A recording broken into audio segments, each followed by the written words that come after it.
I have read a lot of bad dream sequences in books, and I want to save you from doing something like that in your own book. We're going to cover 5 common mistakes that writers make when writing a dream sequence, and then we're going to go over 9 great ways to use dreams in your books, and we're going to draw from examples like Donna Tartt's The Secret History and even The Big Lebowski. So to begin with the 5 ways you shouldn't use dreams in your fiction, let's look at 1, the fake out. Usually this happens at the beginning of the story, and there's this super dramatic scene, and then all of a sudden, the character wakes up. Wah, wah. Don't you feel tricked in that moment? Like, I just feel like, oh, come on, you were lying to me. Even worse is when the dream sequence is at the end of the story and the character wakes up and surprise, it was all a dream. This is always a bad idea because it means nothing has actually happened in your story. It's all been imagined in this character's brain, and so there's nothing actually at stake. The second way you shouldn't write dreams is the forever dream. Look, it's fine to have a small dream, right? But if you have a really long dream sequence, I'm talking about chapter, 2 chapters, the reader's going to lose interest because there's nothing actually at stake in your book. Nothing can happen inside the dream because it's only a dream. The character's going to wake up and nothing's actually going to be changed. Ideally, dreams in your fiction should be short and impactful. Now, I do love this book, The Master and the Margarita, but inside it, there is a dream that lasts for like 2 chapters about Pontius Pilate, and it goes a little bit long. By the way, if you're Russian and you read this book and you get all the inside jokes, then the dream sequence probably makes a lot more sense. But for non-Russians reading the book, we're like,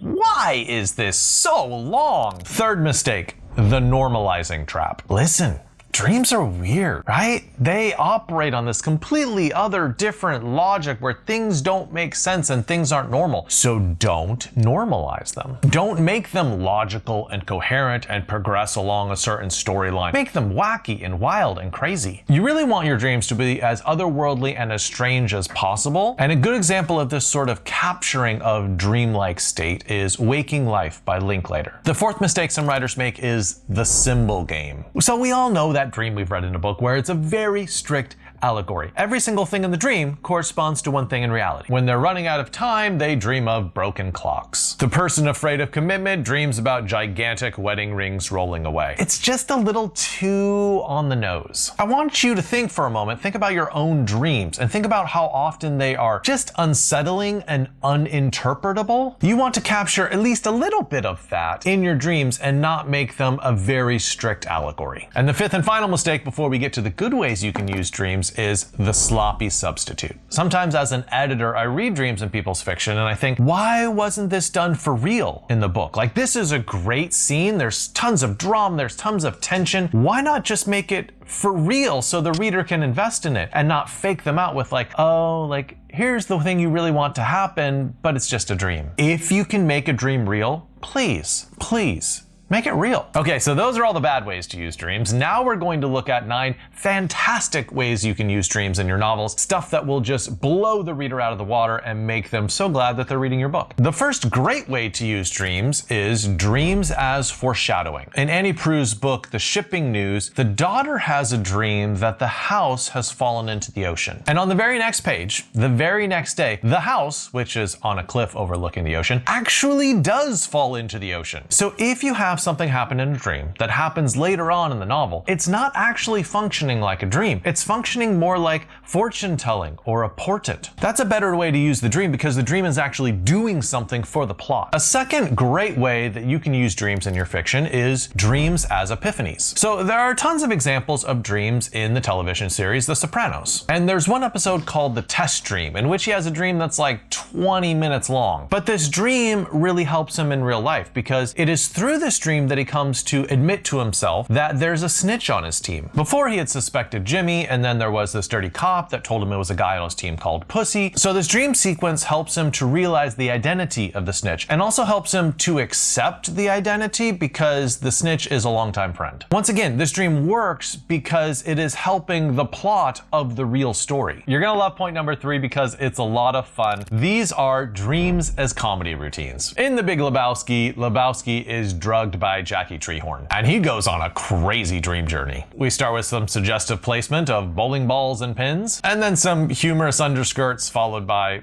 hilarious faces, and then we get to a musical number with awesome awesome dance moves. And then we have some wacky stuff too, like Saddam Hussein giving him bowling shoes. So there's not really a purpose to this dream in terms of the plot, other than just being really, really funny. And guess what? That's a great reason for a dream. A fourth way to use a dream in your book is a dream as supernatural communication. So if you're writing sci-fi, you could have aliens communicating through dreams. If you are writing horror, you could have monsters haunting through dreams. And for an example on this one, we're gonna go all the way back to the Bible, where God frequently communicates through dreams. So in the book of Genesis, you see Jacob, right? And he's sleeping in a field. He's using a rock for a pillow. Poor guy. And he has this dream where he sees this stairway ascending up to heaven and angels descending and ascending upon it. And in this dream, God makes a promise that his descendants are going to be as numerous as the dust on the ground. Once again, this works because something is actually happening in this dream, right? God is communicating to him and making him a promise. A fifth and very important way to use dreams in your fiction is dreams as alternative existence. Now, I will say that doing dreams in this way is going to affect the entirety of your book, right? Because a significant portion of your book will happen in the dream world and a significant portion will happen in the non-dream world. But your goal when doing this is to make what happens in the dream world be just as significant and important as what happens in the real world. For a book on this, look at Hard-Boiled Wonderland and the End of the World by Haruki Murakami. The town at the end of the world is kind of this dreamscape existence, and then the Hard-Boiled Wonderland is the real world. And the whole book alternates between these two worlds. H.P. Lovecraft also has a book that falls into this category. It's called The Dream Quest of the Unknown Kadath. And half of the book is about voyaging into this dream world. And if you want an example that's a little bit more popular, think of the movie Inception, where half of the story actually takes place in this dream world existence, but yet the things that happen in that dream world, like say dying, actually affect you in the real world. A sixth great way to use dreams in your fiction is dreams as symbols. Now, I know I listed symbols as something not to do in those first five. I'm just checking whether you're paying attention. But really, there are worse ways to do symbols and there are better ways to do symbols. So in Dostoevsky's Crime and Punishment, we have a very significant dream by Raskolnikov, the main character. In real life, he is thinking about killing an old lady. But does he dream about that? No,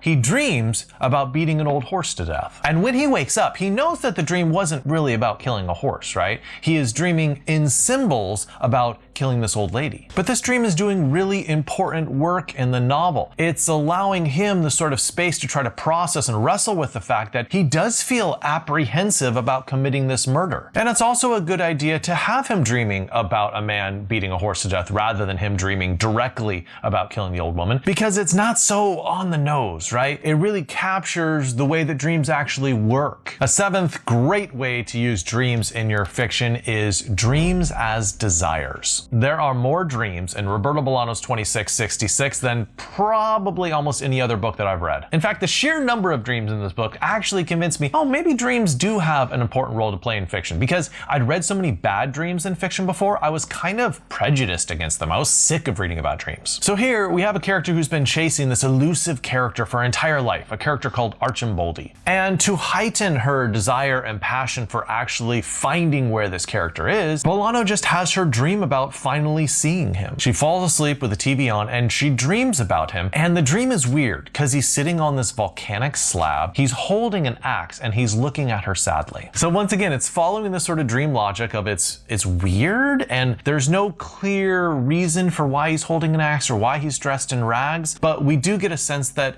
this exposes what she really wants more than anything else in the world, to find this character. So if you want to demonstrate how much your character wants something in your story, just have them dream of what they want. The eighth technique that you can use when incorporating dreams inside your story is dreams as the impossible. Say there's something in your story that your character wants above all else, but for some reason they can't have it. You know, this is a plotting problem, right? You're like, I know I can't give the character what they want, but I know I'm gonna disappoint my readers if I don't give them that. The solution is the dream. The dream allows you to make that emotional delivery to the reader without making the story seem cheesy or ruining the plot. So in Donna Tartt's The Secret History, and watch out because I'm going to give away some spoilers here. So in this book, a certain very important character dies, and yet it is necessary, emotionally speaking, for the protagonist to talk to them. Now, one technique you could use is to use a flashback to make that happen, right? But Donna Tartt goes in a different direction and she uses a dream. She dreams about meeting up with her friend who has been killed. killed. And she can still see in this dream the powder burn where he shot himself. But I love how this dream ends. She says like, oh, I heard you were dead. And he said, no,